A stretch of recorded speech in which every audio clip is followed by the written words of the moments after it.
Namaste and good evening, everyone. My name is Nayaswamis Sadhana Devi. I'm very happy to be with you this evening.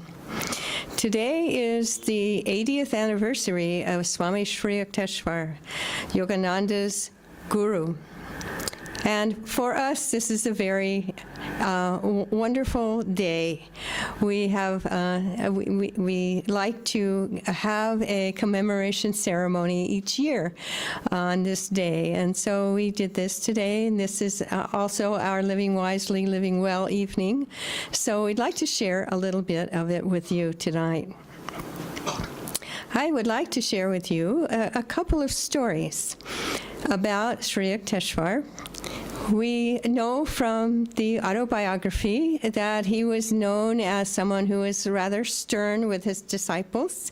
He expected only the best from them, and when they sometimes got a little lazy, he was quick to let them know that he was disappointed in them, shall we say.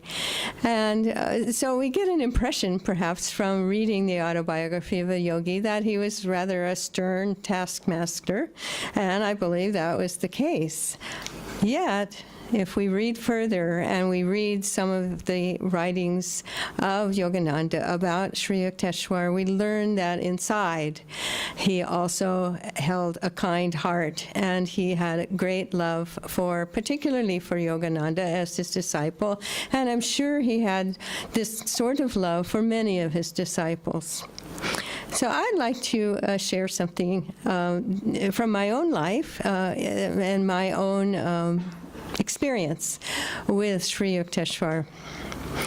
I had, some years ago, I worked for a fire department near where Ananda village is in California. This was a very nice sort of job that I liked to do because it gave me an opportunity to reach out to neighbors of ours. This was right in our neighborhood. Fighting fires is an important job, particularly in the area where we live, because there are a great deal of forest fires throughout the year. Every year, this is the sort of thing that happens, and people need to be able to fight these fires. So there's all over California and all over the United States are volunteer fire departments, people who actually volunteer, come and learn to train to become people who can fight a fire and put the fire out. And so they hired me to be their office person.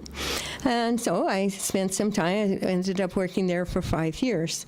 Well, during that time, I discovered that some of the people were, well, shall we say, they were not easy to get along with.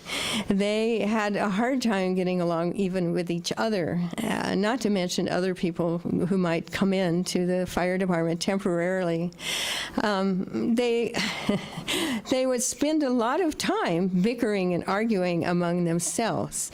And yet, they were people who knew how to respond but not react to an emergency, such as a fire.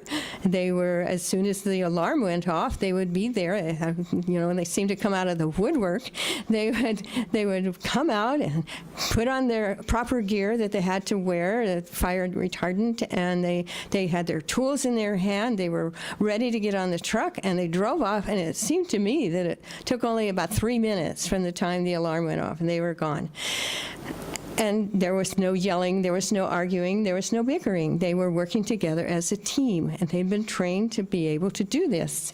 And I thought, well, how ridiculous. Here they have the ability to get along perfectly well as a team when they need to. They put aside, all of their things that I want this or I want that. They put all of that aside because they had something important to do together. And I thought, well, I wonder if there's anything I can do about this, because it's getting rather unpleasant to listen to this bickering all the time. And into my mind, I realized I was thinking of Sri Yukteswar, who would have probably never put up with this kind of behavior in his ashram. And I thought, well, maybe there's a way that somehow Sri Yukteswar can be of help here.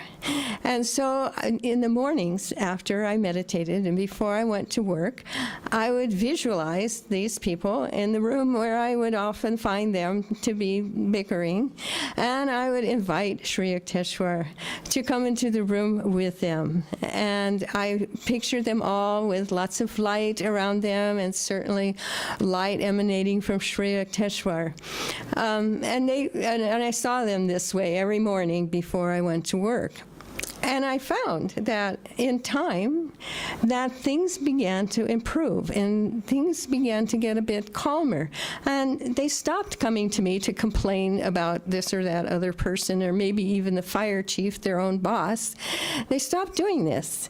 And I found that things became much more harmonious. And I was happy to see this. Well, I wondered if it would last, of course. I thought maybe it was just a temporary thing. Maybe some troublemaker had left temporarily or something. But I went, Jayaji and I moved away during that time. And after about 5 years, Swamiji asked us to go to the East Coast and help with a retreat center that we had there for a few years.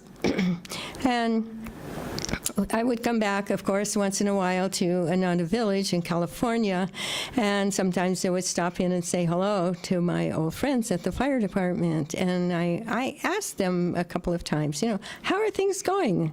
And they would say, well, things are a lot calmer than they used to be. And we have a bit more harmony. It's, there's good days and bad days, of course, but I would say, the fire chief would say, I would say that actually overall it's quite improved. Well, I had to smile. I thought, well, I guess that was Sri Yukteswar's way of helping us out.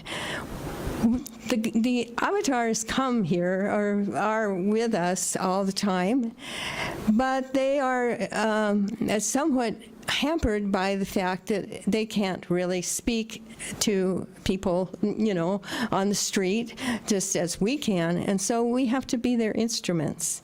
And I found that this was a good way to be an instrument.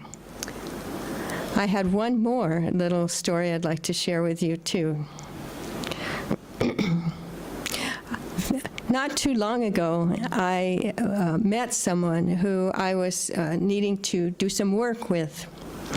And so we spent a bit of time trying to get acquainted, and I found him to be a little bit unpleasant. Well, maybe more than a little bit unpleasant. He had lots of opinions, most of them negative, and he had, he was, I guess you would say he was arrogant, and it wasn't very pleasant. And I thought, oh dear, I'm going to have to work with this person for some time. How am I going to do this? This is not going to be fun. And I tried my best to avoid reacting and letting him know how arrogant he was and how unpleasant he was and so forth. And so I thought, again, now what can I do about this? How can I not react, but do something that will help this situation to be easier and more harmonious? It's going to be pretty tough to work with this person as he is. And so again, I thought about this, and again, Sri Yukteswar came to mind. Same thing, he the same, was probably not at all impressed by this person's arrogance. And I thought of him quite a bit. And so I did my best again to, instead of reacting to what was going on, instead of that, I did my best to just respond or not say anything at all. If I did say something, I tried to be able to say something at least positive, or nothing at all.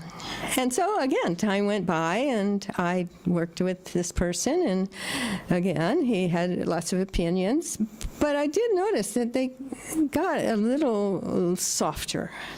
And they were not quite as strong. His opinions were not quite as difficult to listen to over time. And quite a few months went by, and just before I came here to India about a month ago, I had one more session with him, and I realized, there's no more of that. There's no more of the arrogance. There's no more of these opinions.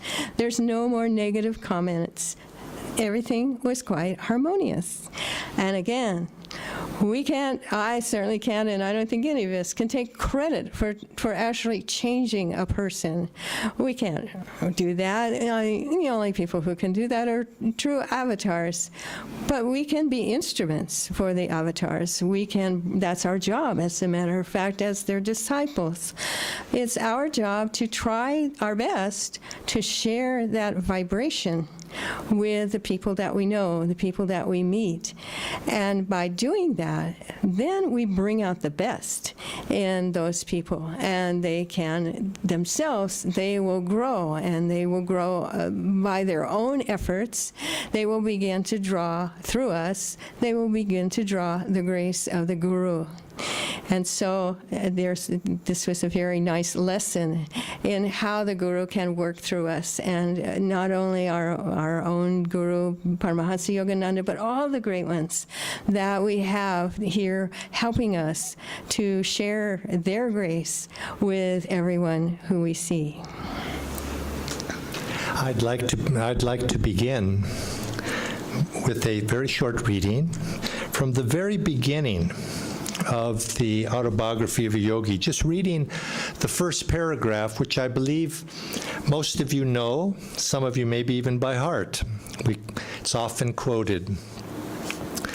Master begins his work by saying the characteristic features of Indian culture have long been a search for ultimate verities and the concomitant disciple-guru relationship.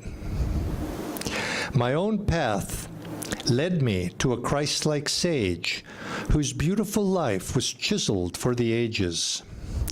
He was one of the great masters who are India's sole remaining wealth, emerging in every generation. They have bulwarked their land against the fate of Babylon and Egypt.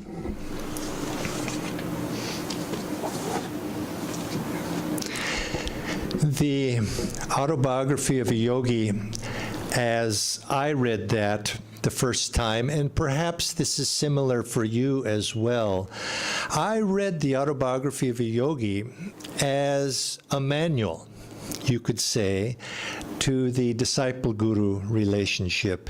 Here you have in that great book, you have Yogananda as a young boy aspiring to find God, aspiring to find his guru, and yearning for that relationship.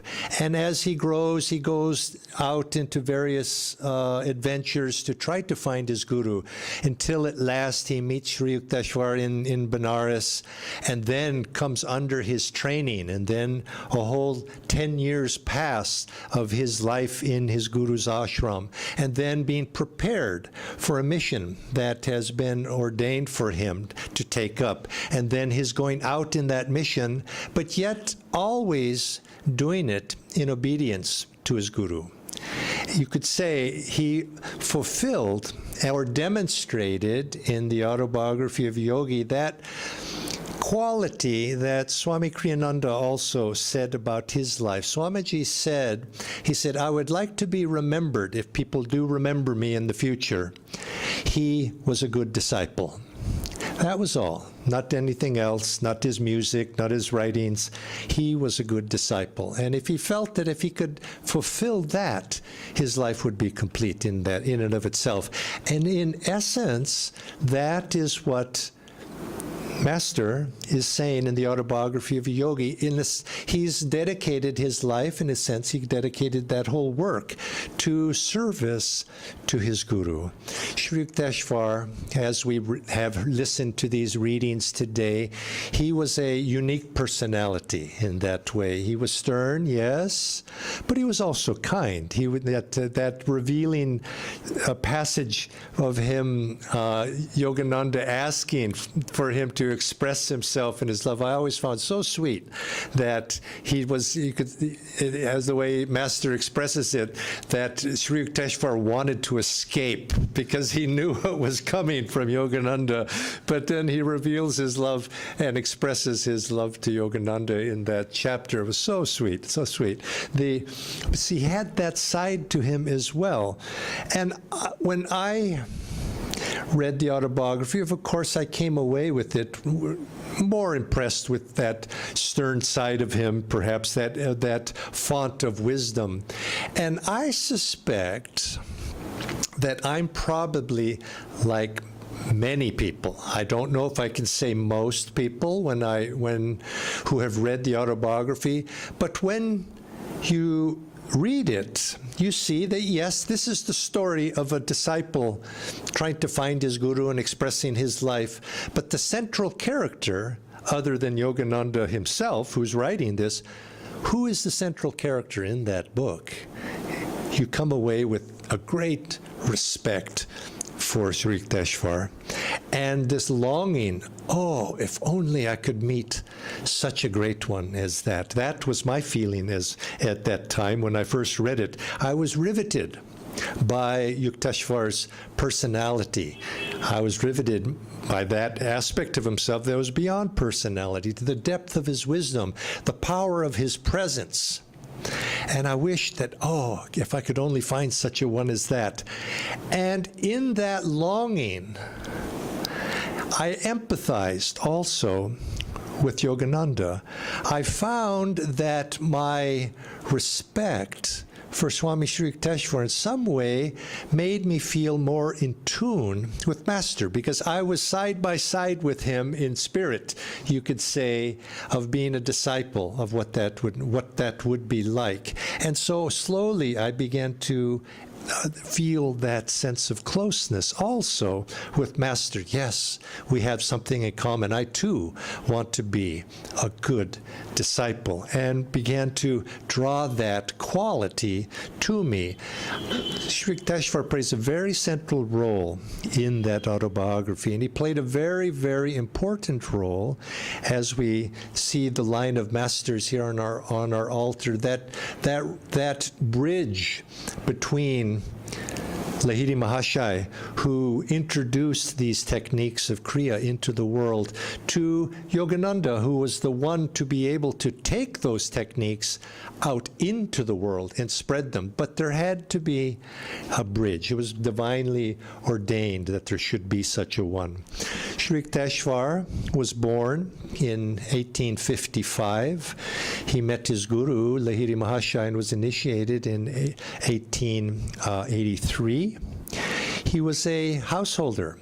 He was married, but his wife, unfortunately, died. He was a widower at a young age. After only a few years of marriage, his wife died, passed on, and he had one daughter that he raised up to adulthood, but she too, actually, after her marriage, she too died. And so he was left without too many family responsibilities at that time, and he dedicated himself to the spiritual quest. He dedicated himself to finding God.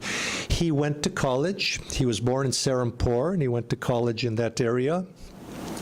And he was a brilliant student in his own way. He studied science. It was attractive to him. You could see that mentality of mind. He was attracted to science. He studied medicine for 2 years, but he didn't graduate because he found that he didn't feel that was a necessary requisite for his search, which was inward. But he was attracted to science, and we know he was particularly attracted to mathematics. And he, in some ways, you could say his personality looked at the spiritual path from a scientific, mathematical point of view. And he had that element to that side of him. Now, I should mention also, he spoke Hindi. He spoke Bengali, of course, Sanskrit, English, and also, as an adult, he taught himself how to speak French.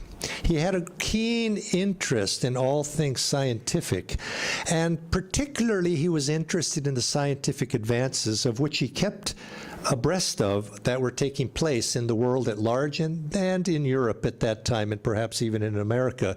He was abreast of all that was coming up, and that was a very dynamic time, actually.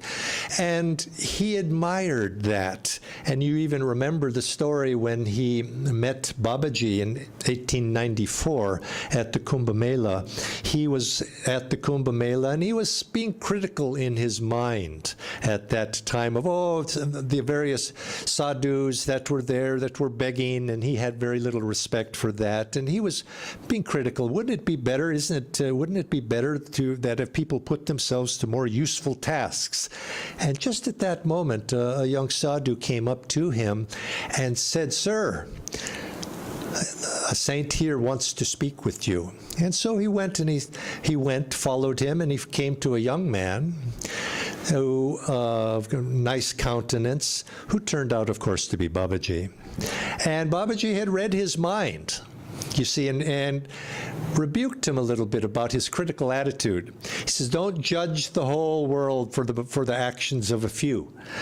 And of course, it's something we should learn too. Is you don't judge for the few people. Yes, they perhaps don't act rightly, but don't judge everybody just because of that. Big, broad, sweeping conclusions. And he told him at that time that. Actually, he addressed him. I should back up a second. He addressed Sri Yukteswar as Swami. He says, "Swamiji."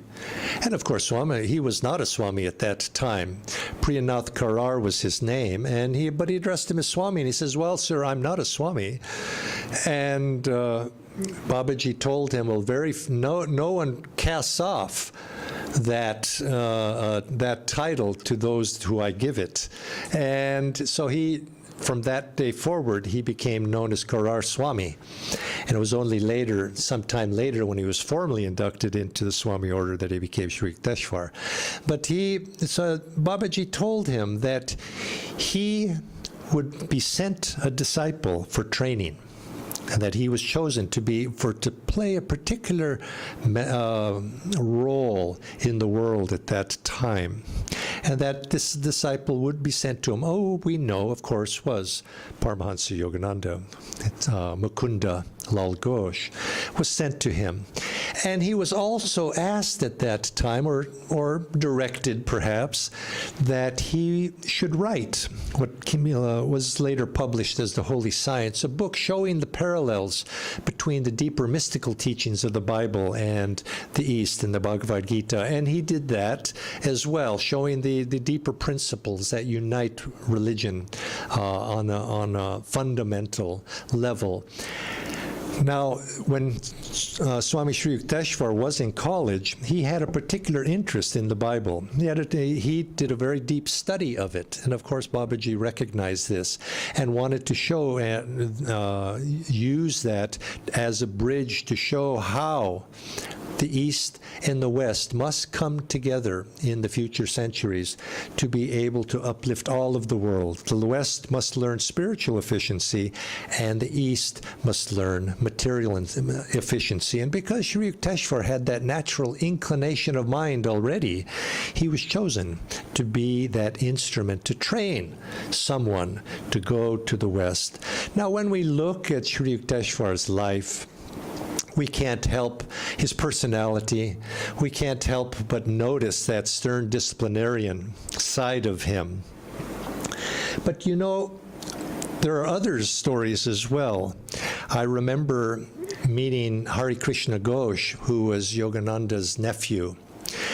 And he was a young boy when Yogananda returned to India in 1935-36 and was there, glued himself, you might say, to Yogananda's side at that time as a boy. And of course met Sri Yukteswar when Yogananda was in India. But even at other times when Yogananda went back to India and before he was in India, because Sri Yukteswar would come to Tulsi Bose's home, where Yogananda spent much of his time and where Yogananda lived in that time that he spent in India in 1935-36, and even after Sri Yukteswar would come there. And Hare Krishna said, yes, he was, you read the autobiography and you come with the impression that he was a very taskmaster, which he was, but to those people who knew him outside of those who were his disciples, you see, he took his job as the guru, as a trainer, for those who wanted freedom. He took that very seriously.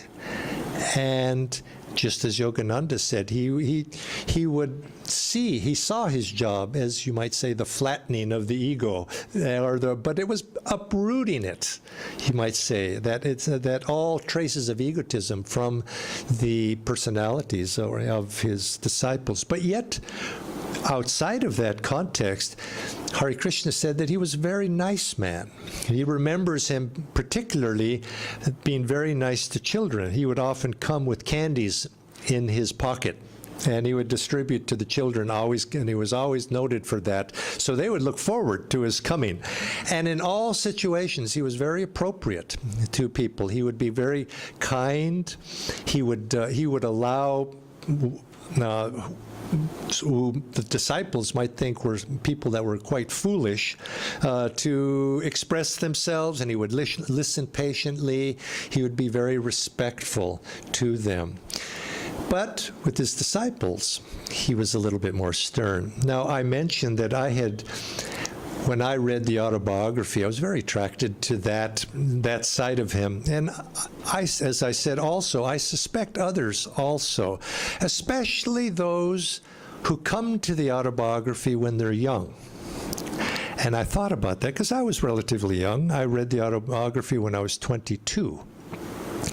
Now, a young man or a woman, a young person when they're 22, tends to be expressing what Yogananda says in the autobiography. He says, before I attuned my will to that of my divine master, I was guided by whims and fancies. And I think that's the characteristic of a young person, whims and fancies. And I suspect that when those of us who are sincerely, we have a spiritual aspiration to our life, but underneath we know that perhaps there's elements to ourselves that need to be a little bit straightened out. And we, on some perhaps subconscious level, if not conscious level, there's some desire to want to be disciplined. Although outwardly we may never say that, but I think the soul realizes it because the soul is encased and the soul knows that the ego is binding. So we want to be free from that. And so I think when especially a young person reads that, and if they're a devotee at heart, they yearn to have that element. And I know when I met Swami Kriyananda, when I first came into his aura and into his life, it was to Sri Yukteswar, in some sense, that I was looking, not master so much. I wasn't looking to Swamiji as an expression of master, but of course that was there too. But I was trying to draw, I suspect, as master drew from Sri Yukteswar, I was trying to draw that as well. And those of you who have had the good fortune to meet Swamiji when he came to India, met him at a time of his life when he was in his 70s. And he passed on when he was 86, almost made it to 87. That was a different time in his life. He was very soft when he was in his latter years. This happens. We get older, we get softer. And I hope we get softer. Sometimes you find the grouchy old folks, but the devotees should get softer as they get older. And so it was with Swamiji. Swamiji became very soft toward the end. But when I met him, he was in his 40s. He was 42. Very strong will. Very vigorous. And I saw him I've read the autobiography, and so I began to admire him and admired Sri Yukteswar so much. And Swami actually, especially for young men, responded in that way. He was a little bit stern in that way. Later on, of course, that went away pretty much. But at first, he would. I would see him speaking with other people. He was so appropriate. He would be speaking with people, and he would speaking with groups, and it would be the essence of hospitality, joking, laughing, doing, and just hosting people, being very kind and loving. But for the young men who were in association with him, he could be a little bit stern, and so it was with me. I remember one time that I came into a group of people that he was speaking with, and that was a mixed group of. They were laughing, and he was hosting them, and these people were giving him praise of this. Oh, Swami this. Oh, Swami that. Oh, and Swami, and I, in my mind, I was saying, Swami, why are you listening to these fools? Yeah. Because they're not sincere.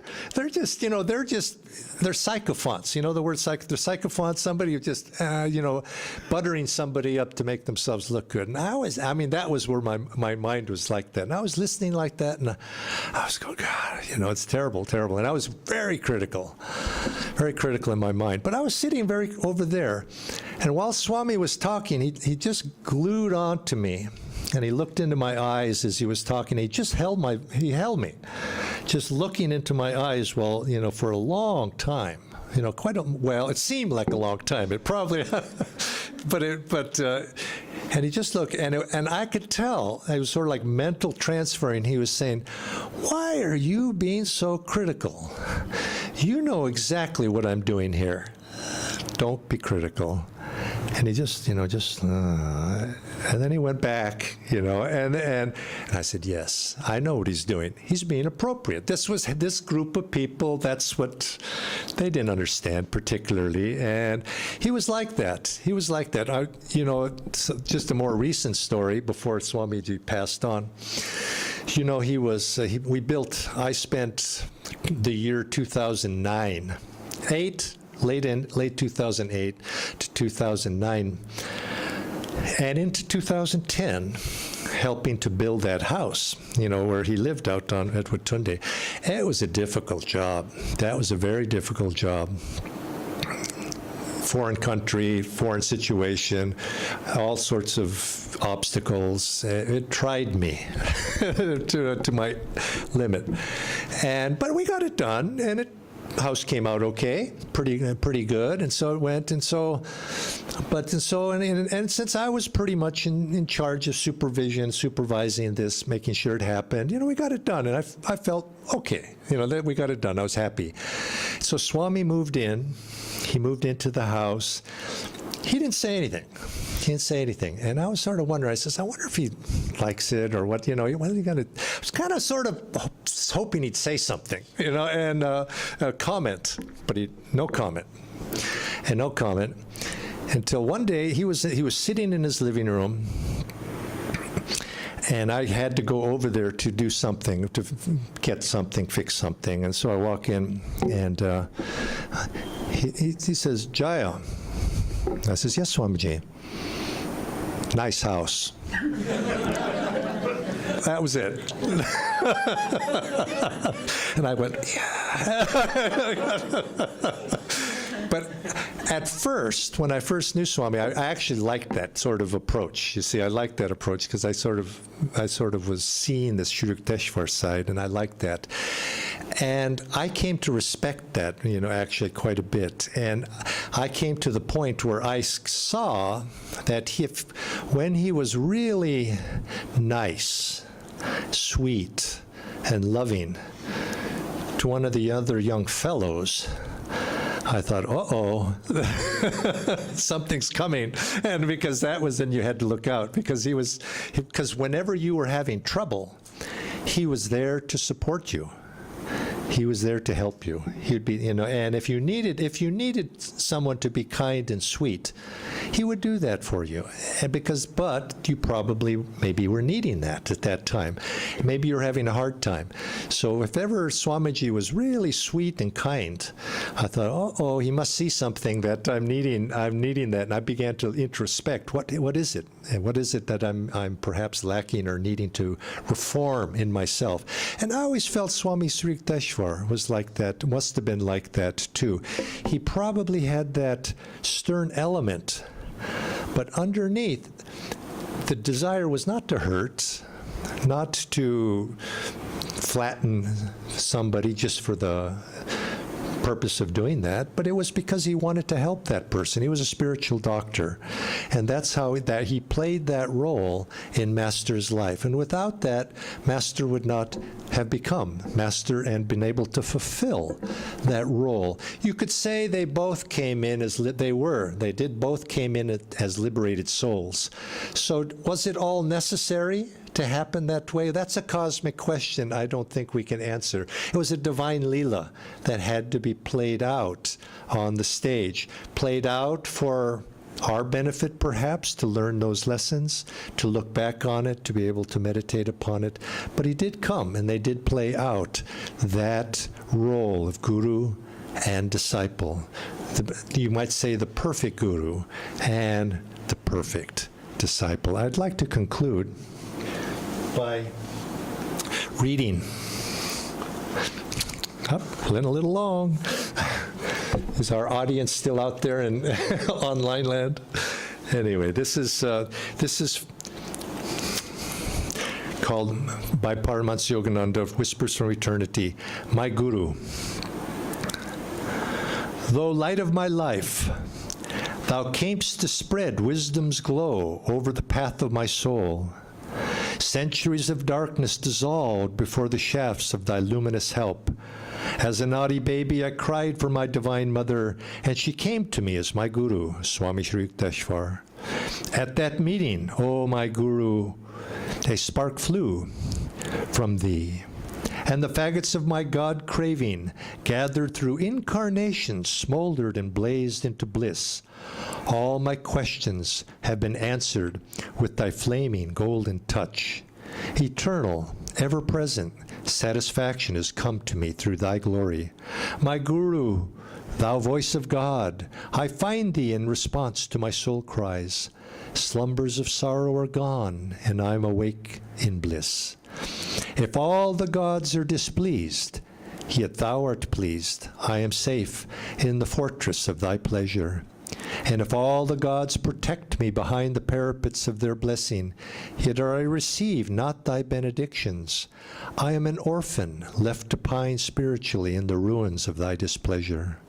O Guru, thou didst bring me out of the bottomless pit of darkness into the paradise of peace. Our souls met after years of waiting. They trembled with an omnipresent thrill. We met here because we had met before. Together, we will fly to the shores, to his shores, where we will smash our planes of finitude forever and vanish into infinite life. I bow to thee as the spoken voice of silent God. I bow to thee as the divine door which leads to the temple of salvation. I bow to thee, to thy master Lahiri Mahashai, harbinger of yoga in Benares, and I lay the flowers of my devotion at the feet of Babaji, our supreme master. Om Shanti.